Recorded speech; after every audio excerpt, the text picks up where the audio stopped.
정용화 시인이라는 이런 시가 있습니다. 바깥의 가치다라는 의미 있는 시인데 제가 한번 읽어드릴 테니까 한번 잘 들어보십시오. 우리 집 현관문에는 번호키가 달려 있다. 3번 비밀번호를 잘못 누르면 가차 없이 문이 나를 거부한다. 쓰레기를 버리러 나왔다가 지갑도 휴대폰도 없이 제대로 바깥에 갇히고 말았다. 안과 밖이 전도되는 순간 열리지 않는 문은 그대로 벽이 된다. 계단에 앉아 있는 동안 30분 동안 겨울이 왔다. 조금 줄일게요. 내 것이면서 내가 어쩌지 못하는 것이 어디 문뿐이겠는가. 안으로 들어갈 수 없는 나는 지금 바깥이다. 시가 어렵지는 않죠. 예, 그렇게 어렵지는 않은 다 이해할 수 있는 시인데 굉장한 의미가 있죠. 여러분도 혹시 이런 경우가 있을 수 있겠죠. 방금 다시 잠깐 시를 다시 한번 읊어볼까요? 현관문에 번호키가 달려있는 요즘 다 그렇지 않습니까? 근데 이 한 번씩 머리가 멍해질 때 아니면 실수로 손을 잘못 눌렀을 때 비밀번호를 몇 번 계속 잘못 누릴 때 있잖아요.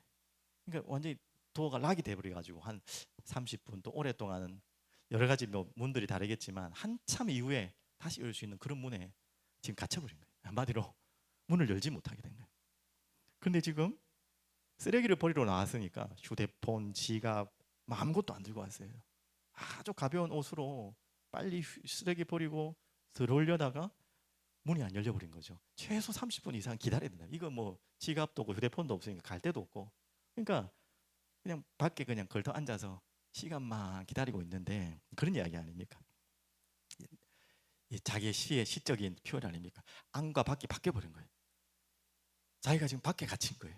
안에 갇힌 게 아니라 바깥에 갇힌 거예요. 참 재밌는 발상인 것 같아요. 그 계단에 앉아 있는데 한 30분 동안을 처량하게 그 초라한 모습으로 앉아 있는데 뭐라고 나왔죠? 30분 동안 겨울이 왔다. 30분 사이에 무슨 갑자기 겨울이 올 수 있습니까? 말이 안 되는 얘기죠. 근데 자기 마음의 겨울, 또 옷도 가볍게 입기 때문에 집에서는 따뜻했지만 밖에는 추울 수 있잖아요. 그런 겨울이 온 거예요. 그러면서 그 신이 한 고백이 내 것이면서 당연히 그 집안에 있는 모든 것은 나의 집이고 나의 것이잖아요. 내 것인데 내가 들어갈 수 없으니까 아무것도 내 거 아닌 거예요. 내가 어쩌지 못하는 것이 어디 문뿐이겠느냐. 문을 열지 못하니까 다 내 것이라 했던 게 철저하게 내 것이라 생각했던 게 아무것도 내 것이 안 될 수도 있다는 걸 생각하는 거죠. 그러면서 마지막 고백이 재밌죠. 안으로 들어갈 수 없는 나는 지금 바깥이다. 예. 그래서 바깥의 가치다라는 제목인데 제가 조금 몇 부분은 줄였어요. 조금 이제 긴 부분을 줄였고 이해할 수 있는 가장 간단한 부분을 했는데 충분히 이해될 겁니다. 우리 인생이 오늘 이 시인의 고백처럼 언젠가 모든 것이 내 거라고 생각했고 내가 언제든지 문을 열 수 있다고 생각했고 그것은 다 내 거라고 생각했지만 참 역설이지만 내가 그 안에 들어가지 못할 때 나는 바깥에 갇히는 우리 인생에 그럴 때가 참 많죠. 모든 것이 내 뜻대로 내 힘으로 내 의지와 내 능력대로 될 수 있는 것이 많을 것 같지만 우리에게는 이런 아주 가벼운 순간까지도 내 의지와 내 힘으로 할 수 없는 게 훨씬 많다는 것을 여러분들은 경험할 때가 많습니다. 그래서 우리들은 모두 보이지 않는 감옥이라는 것을 경험해야 됩니다. 오늘 이제 시편의 이야기는 이 보이지 않는 감옥을 너무나 상세하게 세밀하게 잘 설명해 놓은 시편 내용들입니다. 그래서 10절에 한번 보시면 이 보이지 않는 감옥이 어떻게 표현했냐 10절을 한번 볼까요? 제가 뭐 찾아놨지만 이렇게 나옵니다. 사람이 흑암과 사망의 그늘에 앉으며 곤고와 쇠사슬에 매임은 굉장히 의미 있는 표현이죠. 여기서 있는 사람이 흑암이 사망이 그늘에 앉아 공고한 쇠사슬에 매였다. 이게 딱 상태가 감옥에 갇힌 상태지 않습니까? 뭐 실제로 여러분이 감옥에 갇혀 보신 경험은 거의 없고 없어야겠죠. 그런 일이 없어야겠지만 실제적인 감옥에 갇히지 않더라도 우리 많은 사람들은 지금 보이지 않는 오늘 제목처럼 감옥에 갇힐 때가 많습니다. 아니, 정확하게 말하면 보이지 않는 감옥에 갇혀 있습니다. 그 이야기를 하는 거죠. 제일 첫 번째 뭐죠? 흑암과. 뭐 흑암이라고 하면 많은 것으로 우리 생각할 수 있겠지만 딱 떠오르는 게 뭡니까? 흑암하면 깜깜하잖아요. 우리 보통 눈앞이 깜깜하다는 표현을 많이 하는데 그것도 하나의 작은 흑암의 적용일 수 있겠죠. 한마디로 이 흑암은 아기 캄캄한 혼돈. 캄캄하면 제일 먼저 찾아오는 게 혼돈이 찾아오잖아요. 당연히 따라오는 게 뭡니까? 두려움이 찾아오겠죠. 혼돈과 두려움을 항상 같이 친구처럼 짝을 지어 옵니다. 거기에 반드시 따라올 수밖에 없는 게 혼돈과 두려움 속에서 찾아오는 게 불안이라는 친구가 또 찾아오죠. 그러면서 공허허무. 저도 한자는 잘 모르지만 다 비어있다. 공허허무. 없다, 비어있다. 이게 바로 흑암을 이야기합니다. 사람이 지금 어디에 갇혀 있다고요? 이 어둠에. 예. 한마디로 말하면 이 모든 부분들은 미래에 대한 이야기일 수 있어요. 우리가 가장 많이 어둠에 캄캄함에 잡히는 것이 이 미래에 대한.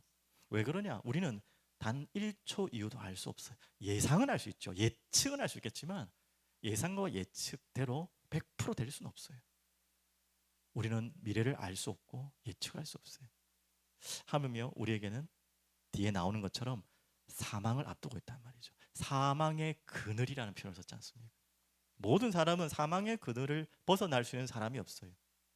죽음이라는 것을 다 언젠가는 맞이해야 되고, 말씀드렸지만 대략 예측은 합니다.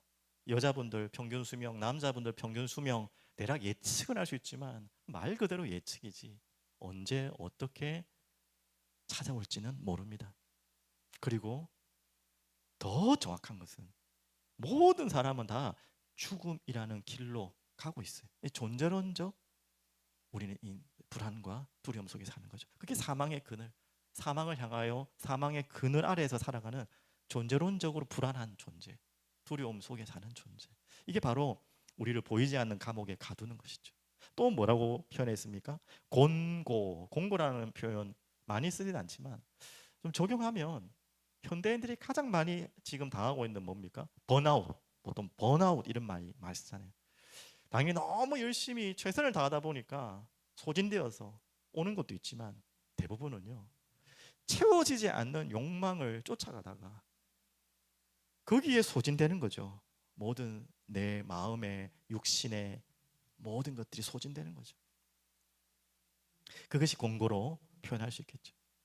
그러면서 내 자신, 자기 신념 가득 차 있던 자가 그것을 해결할 수 없는 문제 속에 빠졌을 때, 오늘 이번 주에는 바울이 그런 인물 중에 한 인물이었지 않습니까? 그리고 또 뭐라고 나왔습니까? 쇠사슬의 매임은 나왔습니다. 쇠사슬의 매임, 뭐 감옥 안에서 예전 감옥에는 진짜 쇠사슬에 묶여 있었겠지만 이거는 지금 그런 표현이 아니잖아요. 한마디로 내가 빠져나올 수 없는 뭔가 묶여 있는, 대부분 가장 많은 이 땅에 이 시대에 살아가는 사람들이 당하고 중독, 반복적인 악순환, 뭐 우리는 아직 뭐 가까이 없는 것 같지만 너무 소리 소문 없이 가까이 와 있는 물 밑으로 와 있는 마약, 너무나 일상화되어 있는 술, 도박, 또 이제 도박이 뭐 인터넷으로도 얼마나 많이 지금 하고 있고요. 그리고 가벼운 것 같고 뭐 이게 뭐 문제나 싶지만 미디어에 중독되는 우리 아이들 너무나 많이 잡혀 있죠.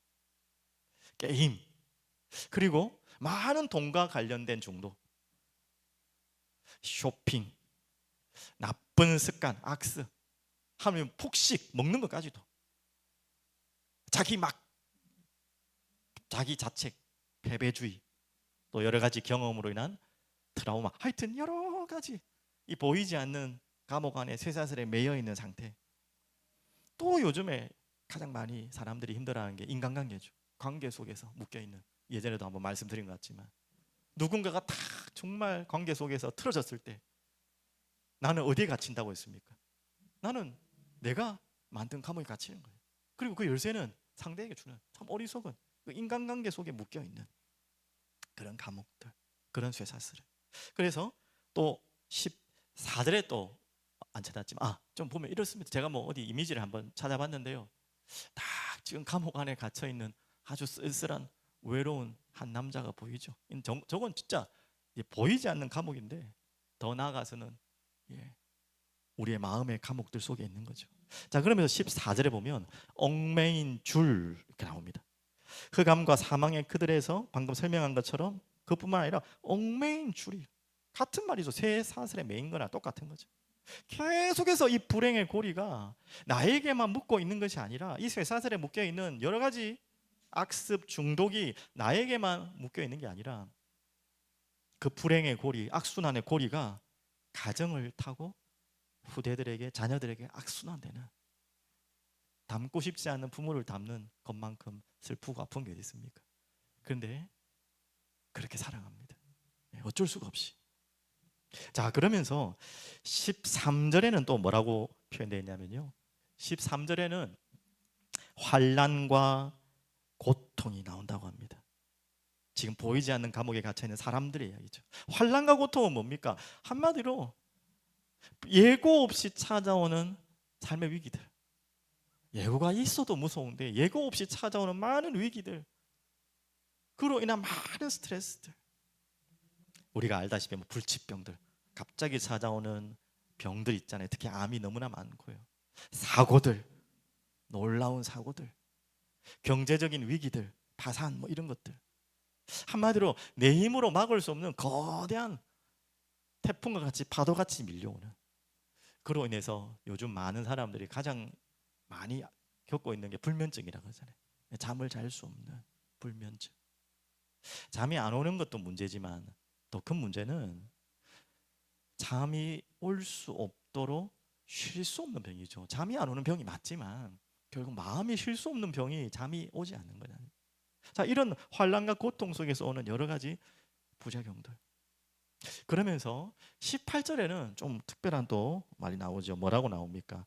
그들은 그들의 모든 음식물을 싫어하게 되어 사망의 문에 이르렀도다. 대략 무슨 말인지 이해가 되시죠? 어느 정도요? 그들은 그들의 모든 음식물을 싫어하게 되어 사망의 문에 이르렀다는 말은 이제 뭐 병이 와서 먹지 못하는 상태도 될 수 있겠지만, 육신적인 병도 있지만 더 무서운 것은 마음의 병. 이런 마음의 병이 심각해지면 먹지 못할 수 있잖아요. 극심한 우울증 반드시 따라오죠. 삶의 의욕이 완전히 상실되어서 의욕 제로. 뭘 먹어도 모래를 씹는 것 같고 맛도 없어요. 그러니까 맛이 맛있다 맛없다 이런 의미가 아니라 맛을 느끼지 못하는, 이 무감각한 맛이라는 게 아닙니다. 이 우울증 걸리면 그런 부분들이 특별히 다 드러나죠. 침대만 하루 종일 누워 있고 그런 분도 있어요. 저도 과거에 저도 잘 몰랐는데 이런 부분이 있었던 것 같아요. 저도 청소년 때에 뭐 힘이 쫙 다운되거나 뭔가 무기력해질 때 제가 푸는 것도 아니죠. 그냥 지나쳤던 때웠던 그게 그냥 잠이었어요. 잠을 한 3일 동안도 잡았어요. 당연히 3일 연달아는 못 자죠. 그냥 먹고 누웠다가 자고 티 보고 자고 아무것도. 좀 심할 때는 대학 때 초에 좀 그런 것 같은데 학교도 안 가고 막 그냥. 근데 그게 이제 학교 가기 싫어서 잠이 너무 많이 와서 피곤해서가 아니에요. 잠을 뭐 3일 자는데 피곤할 수가 있습니까? 아무 힘이 없는 거예요. 학교 갈 힘이 없고요. 가서 뭔가 하고 싶은 할 의욕도 없는 거예요. 그럴 경우가 종종 있었어요. 참 언젠가부터 제가 해결됐는데 지금 세상에 너무 많죠. 하루 종일 누워 있어도 일어나질 못해요. 피곤하다고. 말이 안 되는 이야기잖아요, 맞죠? 근데 그럴 수 있어요. 자, 그러면서 이제 이게 중증 우울증으로, 또 심각하면 공황장애로, 또 먹지 못하는 병도 있지만 반대로 또 너무나 먹는 폭식증, 뭐 거식증도 있지만 폭식증 뭐 이런 거. 그러면서 더 심각한 거는 이제 보통 그러잖아요. 내 인생을 포기하고 싶고 사망의 문턱으로, 사망의 문을 이르렀다. 사망의 문턱까지 가고 싶은, 아무것도 할 의욕도 하고 싶지 않은 철저한 무기력, 처절한 무기력. 그냥 힘 없다, 의욕이 없다가 아니라 난 살 필요가 없다, 살 이유가 없다까지도 갈 수 있는 게 정말 이 보이지 않는 감옥에 갇힐 때 일어나는 일들입니다. 이런 비슷한 경험들을 너무나 많이 흔하게 사람들이 하고 있습니다. 정말 무서운 이야기죠. 맞죠? 그러면서 20절에는 뭐라고 표현됐냐면 위험한 지경 이렇게 나와 있죠. 자, 하나만 더 보면, 이 사진 하나 더 보면요, 딱 이런, 예, 아니네요. 위험한 지경이라는 말은 20절에 이제는 벼랑 끝에 온 막다른 골목에 와 있는 상태 있잖아요. 요즘에 저도 이제 복지 요 앞에 우리 하시는 분한테 크리스마스 전에 뭔가를 좀 도움을 드릴 게 없을까 해서 상담 겸 가봤거든요. 그래도 여기는 그나마 이쪽은 신도시기도 하고 좀 괜찮잖아요. 그래도 이제 어르신들이 많은 곳이 이곳에 많기 때문에 복지하는 담당하는 굉장히 친절하고 좋으시더라고요.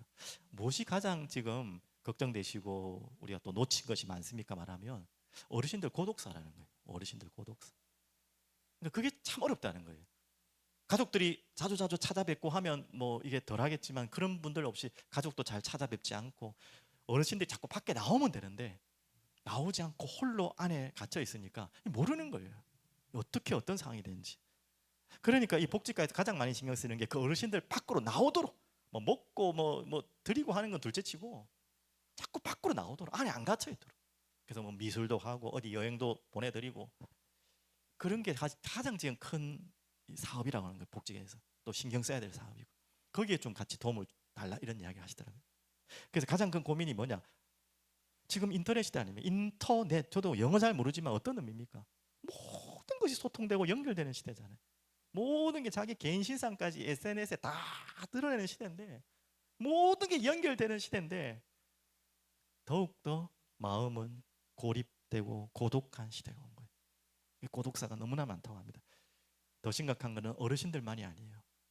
어르신들 고독사 말고 젊은 층도 고독사가 있다. 이 말이 좀 이상하지만 그만큼 위험한 지형에 빠져 있는 상태들, 지금 다 이야기한 내용들을 한마디로 뭐라고요? 보이지 않는 감옥에 갇혀 있는 상태입니다. 자, 그런데 이 보이지 않는 감옥이라는 표현을 쓴 것은, 여러분, 감옥이라는 것은 어떤 사람도 감옥에서 자신의 힘으로 나올 수가 없어요. 에휴, 뭐 영화 보니까 뭐 탈출도 하고 뭐 그러던데요. 제가 뭐 그런 영화를 다 보진 않았지만 그것도 외부의 누군가의 도움이 있어서 나갈 수 있어요. 뭔가 좀 뭐 찔러주든지 뭔가 도구를 주든지 아니면 뭔가 사바사바 해가지고 뭔가를 하든지 어느 정도 외부의 도움 없이 정말 허술한 감옥이 아니고 정상적인 감옥이라면 나올 수가 없는 게 감옥입니다. 실제 감옥을 말하는 것은 알지 않습니까? 감옥의 특징이 스스로 나을 수 없다는 것이 바로 감옥이에요. 이 감옥의 특징입니다. 근데 성경에는 말씀하고 있습니다. 지금 이 감옥에 왜 갇혔냐 이거죠. 그게 11절에 잘 나와 있는데요. 왜 우리는 이런 감옥들에 방금 말씀 나온 것처럼 갇힙니까? 하나님의 말씀을 거역하며 지존자의 뜻을 멸시합니다. 이게 무슨, 더 정확하게 말하면 17절에 나옵니다. 미련한 자들은 그들의 죄악의 길을 따르고 그들의 악을 범하기 때문에. 바로 이 죄악과 악을 범한다는 것이 무엇입니까? 당연히 나쁜 행동을 하면 감옥 가야 되죠. 그건 육신적인 우리가 지금 사회를 유지하기 위한 감옥 이야기하는 게 맞아요. 하지만 지금 말하는 감옥은, 제가 방금 보이지 않는 감옥은 육신에 갇혀야 될 감옥의 내용은 거의 없어요. 당연히 있겠죠. 그러다가 뭐 사고를 치거나 할 때는 감옥 갈 수 있겠지만 방금 제가 말씀드렸던 보이지 않는 감옥은 육신적인 감옥에 갇혀야 될 이유가 아니에요. 근데 지금 왜 감옥에 갇힙니까? 바로 그겁니다. 죄악의 길을 따르고 악을 범하게 돼. 그럼 죄악이 뭐고 악이 무엇입니까? 바로 하나님의 말씀을 거역하는 것, 창조주 지존자의 뜻을 멸시하는 것. 그게 모든 사람이 감옥에 갇힐 수밖에 없는 이유라고 합니다. 성경에는 그렇게 말씀하잖아요. 모든 사람이 죄를 범하였음에 하나님의 영광에 이를 수 없다, 이르지 못한다. 한마디로 방금 앞에 말했던 감옥은 실제로 우리가 죄를 지어서 갇히는 육신적인 감옥을 말하는 것이 아니라 모든 사람은 다 감옥에 갇혀 있다. 종류가 다를 뿐이고 드러나는 것이 언제 드러날지 모를 뿐이고 심각한지 덜한지 감춰져 있는지 드러나는지 정도뿐이지 다 갇혀 있는 감옥이에요. 그리고 이 감옥은 결코 혼자 힘으로 나올 수 없고 또 하나가 더 전제됐죠. 누구의 도움으로 못 나옵니다. 왜? 지금 모든 사람이 죄를 범했다는 것은 모든 사람이 이런 보이지 않는 감옥에 다 갇혀 있다는 거예요. 감옥 안에 있는 사람이 감옥 안에 있는 사람을 어떻게 도와주고 어떻게 건져줍니까? 결코 누구도 내 힘으로도 나올 수 없는 것이 감옥이다. 12절에는 그렇게 말씀하고 있습니다. 그러므로 그가 고통을 주어 그들의 마음을 겸손하게 하셨으니 그들이 엎드려져도 돕는 자가 없었도다. 도울 수가 없었어요. 완벽한 고립감과 절망, 내 힘으로 빠져나올 수 없는, 단순히 불행한 결과, 그것이 아니고요, 인간이 하나님을 떠나서, 방금 죄악이 뭐고 지존자를 멸시했다는 말은 뭡니까? 하나님을 믿지 않고 하나님을 떠나 창조주를 거부하고 거역한, 내가 주인 되려고 했던 전적인 무능한 존재인 우리가 내가 주인 되려고 했던 그것이 바로 죄고, 그것이 바로 악을 범한 것입니다. 단순한 습관 문제를 말하는 것이 아닙니다. 결심하고 무너지는 단순한 습관을 문제를 한 게 아니라 영원히 감옥에 갇힌 속박을 이야기하는 거예요. 여러분, 그래서 이 감옥은 누구도, 누구의 도움으로도, 나의 어떤 힘으로도 나올 수 없는 감옥이에요. 자, 그러면 어떻게 해야 될까요? 자, 이렇게 갇혀 있습니다. 저건 감옥이 아니죠. 그냥 하나의 집 같아요. 집에 그냥 앉아있는 한 여인 같은데 보이지 않는 감옥에서 발버둥 치는데 언제나 문을 열고 나오면 되죠. 그게 힘든 게 아니잖아요. 아까 바깥에 갇히다라는 그 시처럼 모든 게 내 힘으로 내 뜻대로 다 될 것 같죠. 나의 소유인 것 같죠. 내 능력으로 될 것 같죠. 그게 안 될 때가 있다니까요. 그게 다 내 힘이 안 된다는 것을 깨달을 때가 어떻게 보면 가장 영리한 때입니다. 똑똑한 때입니다. 자, 그래서 우리에게는 답이 없습니다. 13절에 어떻게 답을 줬습니까? 여호와께 부르짖으며. 19절에 뭐라고 나왔습니까? 여호와께 부르짖으며. 감옥에 있는 자들은 내 힘으로 나올 수 없고 누구의 도움으로도 나올 수 없어요. 다 갇혀 있기 때문에 우리가 구할 수 있는 최선의 방법은 여호와께 부르짖으며. 그리고 그 뒤에는 뭡니까? 그들의 고통에서 구원하시되 여호와께서. 자, 그러면 우리가 여호와 앞에 나와 부르짖는 거 외에는 할 수 있는 게 없고 그게 가장 최고의 최선의 방법이에요. 그때 여호와께서는 그들의 고통에서 구원하신다고 약속하셨어요. 그들의 고통에서 어떻게 구원하십니까? 그것이 바로 14, 15, 16, 오늘 아까 읽었던 구절입니다. 한번 볼까요? 14절에 보면 이렇게 나옵니다. 흑암과 사망의 그늘, 무엇인지 아까 말씀드렸죠. 거기에서 인도하여 내시고 그들의 얽어맨 줄을 끊으셨도다. 여호와께 구하고 부르짖을 때 우리가 끊는 게 아니고 여호와께서. 15절, 여호와의 인자하신 신실하신 친절한 사랑을 말하는 거죠. 인생에게 행하신 기적으로 말미암아, 이 기적이 무엇인지는 바로 다음 구절에 나옵니다. 기적으로 말미암아 그를 찬송할지어다. 그 기적이 바로 16절입니다. 한번 읽어볼까요? 그가 논문을 깨뜨리시며 쇠 빗장을 꺾으셨습니다. 딱 지금 감옥 안에 새 고랑이에 딱 차고 있는 우리를 그가 누구이십니까? 바로 그가 예수 그리스도이십니다. 죄의 감옥 안으로 우리 주님이 들어오셨어요. 그래서 우리를 위해 십자가에서 우리가 당해야 될 모든 형벌을 대신 짊어지시고 담당하셨어요. 그냥 겉에서 보시고 불쌍하다 여기고 가신 것이 아니라 그 감옥 안으로 들어오셨다니까요. 그리고 십자가에서 우리의 모든 형벌을 다 끝내셨어요. 그리고 죽음의 문 깨뜨리고 나오셨어요. 그게 부활입니다. 그가 16절 다시 한번 볼까요? 그가 논문을 깨뜨리시며 쇠 빗장을 꺾으셨음이로다.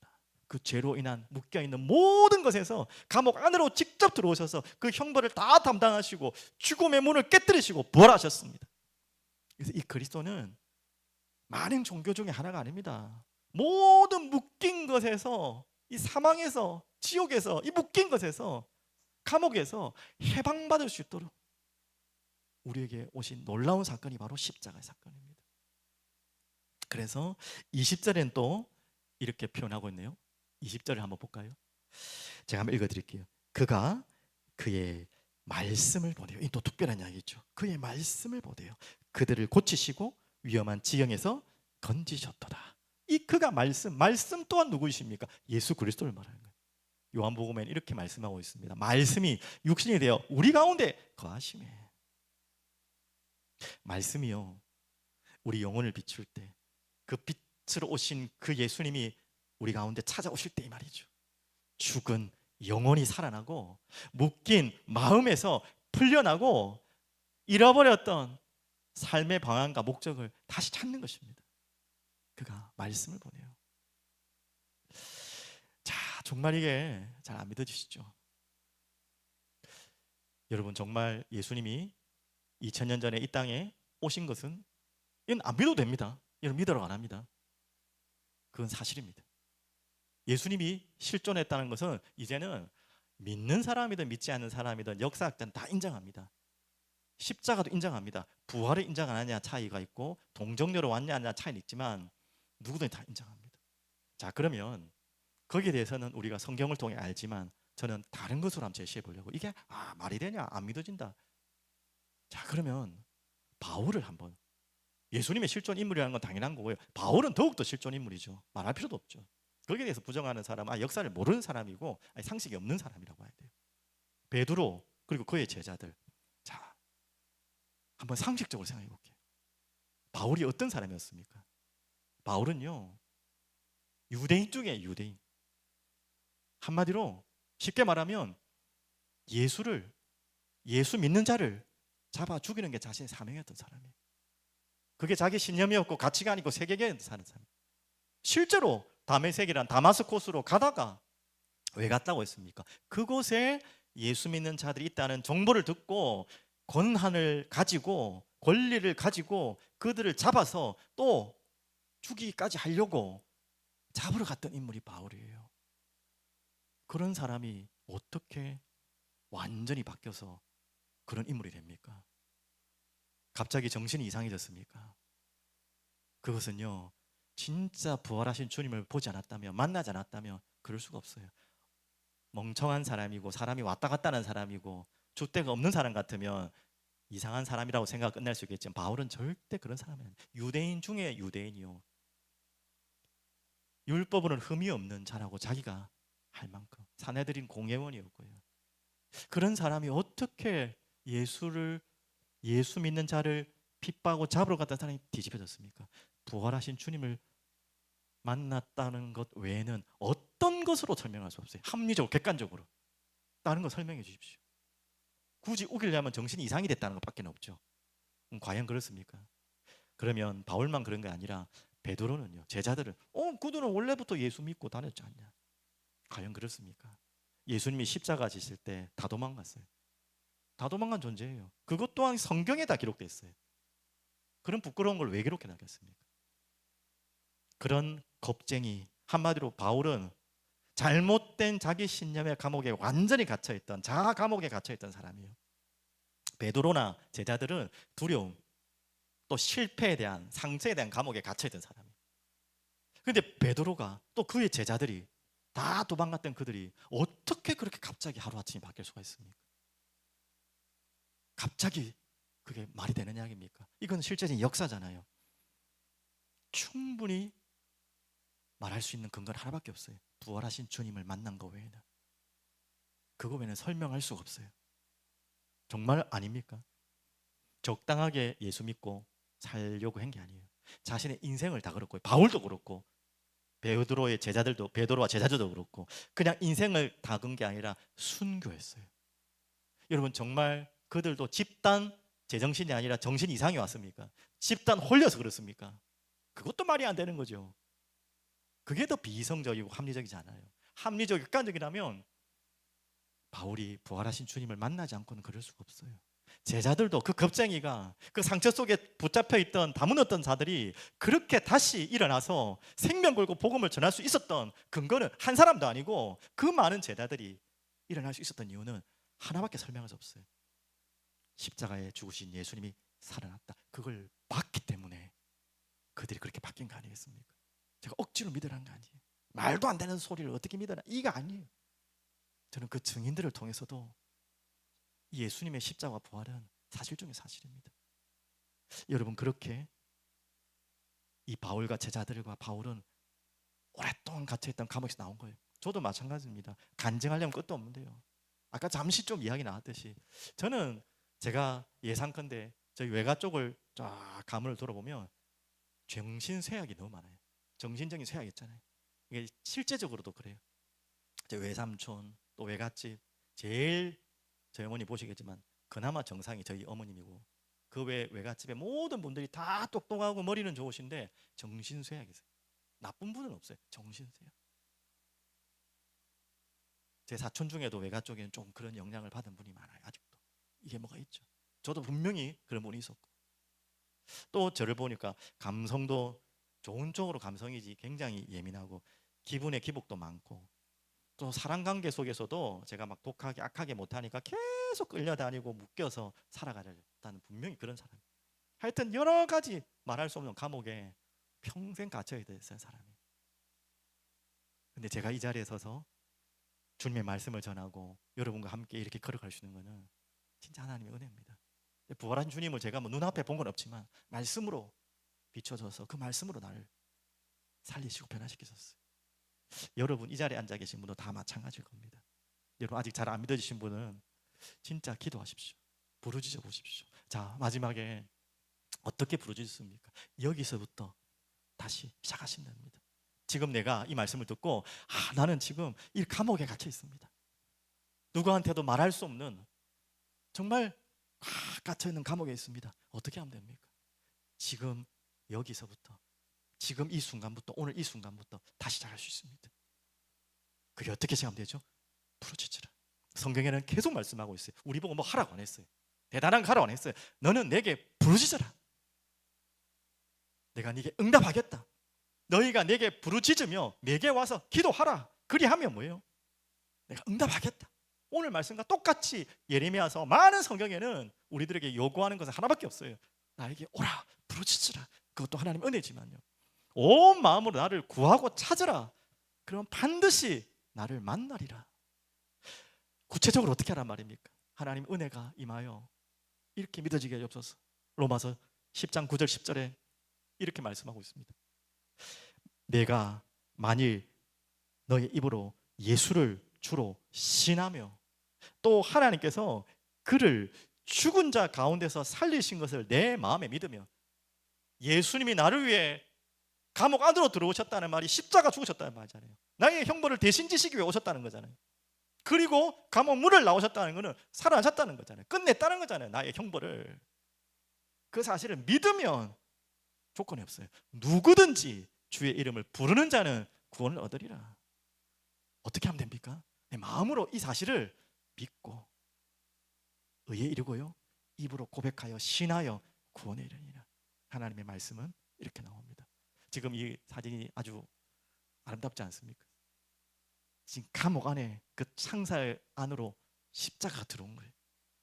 여러분 지금 창살 없는 감옥 안에 갇혀 있는 분들, 보이지 않는 감옥 안에 갇혀 있는 분들, 여러분 그 감옥 안으로 그리스도의 십자가가 비춰지고 들어오는 순간에, 빛으로 들어오는 순간에 보이지 않는 감옥에서 그 철통 같은 쇠사슬에서 그 사망의 그늘에서 나올 수 있는 유일한 답입니다. 뭐 하라고요? 그래서 너는 내게 부르짖으라. 부르짖으라. 주여 살려주세요. 부르짖는데 죽은 자가 뭔 할 말이 많습니까? 살려주세요. 나를 만나주세요. 나를 찾아와 주세요. 여러분 이게 작은 것이 아닙니다. 이 마음이 오는 것이 이제 우리에게 은혜가 와야 되는 것이고 성령이 이끄셔야 되는데 그 은혜가 여러분에게 임하기를 원합니다. 이 은혜가 내 마음속에 시작된 분이 있다면 오늘 복잡한 거 없습니다. 주님 앞으로 나와 찾으십시오. 구하십시오.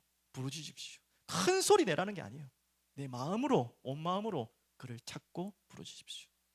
그분은 이미 멀리서 계신 게 아니고 부르짖으라고 하니까 너무 멀리 계시니까 크게 부르란 말인 것 같죠? 아니요. 지금 여러분 옆에 계세요. 바로 문을 두드리고 계세요. 언제나 대기하고 계세요. 크게 부르짖으란 말이 아니에요. 여러분의 마음을 그런 마음으로 간절히 나오라는 것입니다. 하나님의 은혜가 여러분에게 임하기를 간절히 기도드립니다. 함께 기도했으면 좋겠습니다. 저와 함께 주님께 부르짖고 나오기를 원하시는 분들은 함께 고백했으면 좋겠습니다. 저를 따라서 함께 기도하시겠습니다.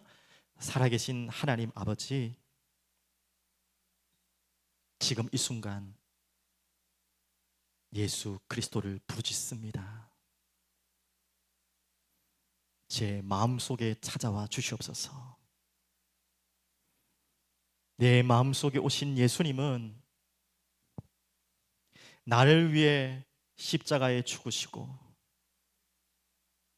살아나셔서 나의 모든 죄를 깨끗이 씻겨주시고 승리하셔서 사망을 이기고 지옥 권세를 이기신 그리스도이심을 믿습니다. 나와 영원히 함께하여 주시옵소서. 예수 그리스도 이름으로 기도드립니다. 아멘.